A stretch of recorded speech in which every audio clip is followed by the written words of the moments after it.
নিজের কানে দিয়া সবাই ঠিক আছে, কানে দিয়া যার যার শুনতে ইচ্ছা করে। সাউন্ড যে অন্য মানুষের কানে যায় না, আমার ইচ্ছা না আমার কানে যে না যায়। ঠিক আছে, আপনারা সারা আরেকবার আইলে পরিবার খবর বকের বক্স আর এটা তো বন্ধ হয়। আল্লাহর কোন মসজিদ এখানে নামাজও থাকা অবস্থায় কিন্তু বাদ্যযন্ত্র চলছে। নামাজ কিন্তু সবার সেটা কিন্তু মসজিদে লোকে নামাজ পড়তেছে, ওইখানে নামাজ পড়ে ইবাদত করতেছে আল্লাহর এখানে নামাজের সাথে বর্তমান সময় ওখানে হয়ে গেছে। আমরা বন্ধ করার জন্য সকলেরই একটা চিন্তা ভাবনা আছে। এই কাজটা না করাই আমাদের জন্য উত্তম, এবং এই কাজটা করলে কি হয়, শয়তান খুশি হয়। আমাদের সৃষ্টিকর্তা মান আল্লাহ তাআলা উনি কি হন, উনি নারাজ হন আমাদের। তাহলে যিনি আমাদের সৃষ্টি করছেন, যিনি আমাদের যিনি আমাদের হাতের মালিক, মৌসুমের মালিক, উনি যদি নারাজ হন আমাদের উপর, আর আমরা কারে খুশি করলাম?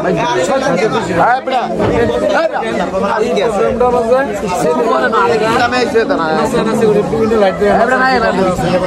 সম্পূর্ণ হারাম একটা কাজ, আমরা গুনাহ বোঝা নিয়ে গেছি। আজকে এইসব কেন আল্লাহ পাকের রহমত হয় না, সারাসারি কেন হয়? যৌতুক নিয়ে এইসব নিয়ে হইতেছে না, সৃষ্টি হয় না, আমাদের হারাম দিয়ে আমাদের শুরু। আপনাদের আমাদের বিনয়ীভাবে একটা অনুরোধ রইল, আপনার এই কাজটা করেন না। অযথা অর্থরাও ব্যয় হয়, আর গুনাহ যতক্ষণ এই কাজটা করবে ততক্ষণ পর্যন্ত গুনাহের মাঝে লিপ্ত থাকলেন। কত সুন্দর একটা কাজ, শূন্যতা কাজ না, হ্যাঁ সুন্দর একটা কাজ। মুসলমানের প্রথম যে ইয়াটা করতে হবে, কিন্তু এটা যেন না করে এটা একটু শুনছি, এগুলি ওনার বলছি, ওনার সাথে বলার জন্য বললাম। এখন আপনার বিবেকই বলেন যে কথাগুলো আসলে কি ঠিক নাকি বেঠিক। আমি প্রথমেই না করেছিলাম, এসব করার প্রয়োজন ছিল না। তো হিসাবে মসজিদের বাড়ি মসজিদের কারণে শুধু এই এলাকায় না, পার্শ্ববর্তী এলাকার মাটি সহকারে কাঁপে। কিন্তু এটাও জানবেন যে কবরে ঢুকানোর পরে মাটি চাপ দিব, একদিকের হার আরেক দিকে ঢুকে দেবো। আজকে যারা জমিন কাঁপাইতেছে, মরার পরে কিন্তু এই কবরের ভিতরে তাকে যাইতে হবে। তখন মাটি যে চাপ দিব, এই চাপ কিন্তু সহ্য করতে পারতেন।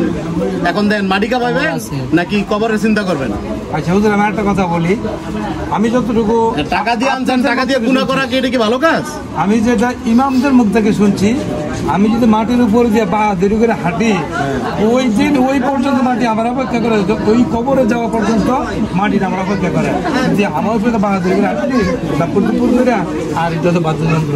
অবশ্যই হাদিসের মধ্যে এইভাবে আসছে, যখন কোনো নেককারকে কবরে রাখা হয়, তখন কবর বলে যে জমিনে যারা আমার উপর দিয়ে চলতো, তুমি ছিলে আমার কাছে সবচেয়ে প্রিয়, তুমি আমার কাছে আসছো, আমার সুপর্দ করা হয়েছে তোমাকে, আমার ভালো আচরণ তুমি দেখতে পাইবে।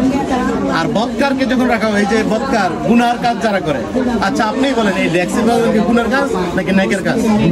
গুনার কাজ না ভাই? হ্যাঁ, হিন্দু করবো, মাশাআল্লাহ। তো এই যে ভাই গুনার কাজ, তো যখন এই বদকার কবরে রাখা হয়, তখন কবর বলে যে জমিনের উপর যারা চলতো, তুমি ছিলে আমাকে সবচেয়ে ঘৃণিত, আজকে যখন আসছো, আজকে আমার মজা বুঝতে পারবো।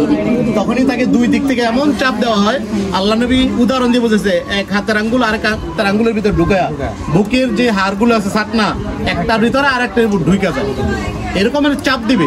তো যারা আজকে জমিন কাঁপাইতেছে, আশেপাশের এলাকা সহ করে কাঁপা জায়গা, অসুস্থ রুগী থাকে, অনেক হার্টের রুগী থাকে, তাদেরও তো ক্ষতি। অনেকে নামাজ পড়বো, নফল নামাজ, অনেক মহিলা মা বোন আছে নামাজ, একদম কোরআন তালাত করবো, কোরআন তালাত করবো পারে না। আল্লাহর ঘর মসজিদ দেখেন এত কাছাকাছি, কি জবাব দিব আমরা ভাই মরার পরে? আল্লাহর কাছে জবাব দিতে হবে না? কাজেই যদিও আপনারা আনছেন টাকা দিয়ে, যারাই আনছে, বাচ্চারা হয়তো টাকা দিয়ে আনছে, ছেলেরা, তাদের বোঝা দরকার ইসলামের সম্পূর্ণ বাদ্যযন্ত্র হারাম। এখন যদি এটা এরা সম্পূর্ণভাবে বন্ধ রাখে, আল্লাহ তাআলা অবশ্যই তাদেরকে আল্লাহর কাছে ক্ষমা চায়, আল্লাহ মাফ করে দিব। হ্যাঁ, কাজে এখানে ওয়াদা করা দরকার যে আমরা আনছি, ভুল করছি, আল্লাহ যেন আমাদের সবাইকে মাফ করে দেয়। হেরাও গুনাহগার, আমরাও গুনাহগার, আমরা যদি না বলি আমরা গুনাহগার। এই জন্য এই দায়িত্ববোধ থেকে কিন্তু আমরা সবাই আসছি। আপনাদের সাথে কোনো বিরোধ নাই, বরং আপনাদের কল্যাণ চাই, আমরা আপনাদের ভালো চাই, খারাপ চাই না। যে সমস্ত ছেলেরা আনছে টাকা পয়সা খরচ করে, এই 2,500-3,000 টাকা কিন্তু অন্য ভালো কাজেও ব্যয় করা যাইতো। ঠিক আছে, আমরা বাস নামলাম না, আল্লাহর ঘর মসজিদে 2,500 টাকা দান করে দিলাম, যেমন যাইতো না? হ্যাঁ, খুব ভালো কাজে কিন্তু এটা ব্যয় করা যায়। আমরা সবাই ওয়াজ শুনতে আসতাম, তাহলে এটা তো এখানে আসছি আসলে আপনাদের মঙ্গলের জন্য আসছি। মানে এটা আপনি তো আমার ভাই, আমি মুসলমান, আপনি মুসলমান, মুসলমান ভাই।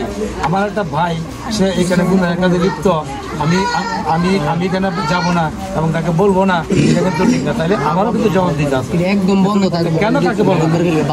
যাই হোক, আমরা জেনে বললাম, মনে কোনো কষ্ট নেন না। আপনাদের ভালোর জন্য বলছি, বিবেকে যেটা ধরে আপনি এটাই করেন। হ্যাঁ, বলাই তো চলেন চল। ঠিক আছে ভাই, হ্যাঁ আপনাদের বিবেকের কাছে ছেড়ে দিলাম, আপনারা টোটালি বন্ধ রাখেন, আপনাদের জন্যই ভালো হবে। আপনাদের এটা তো আমাদের কোনো প্রয়োজন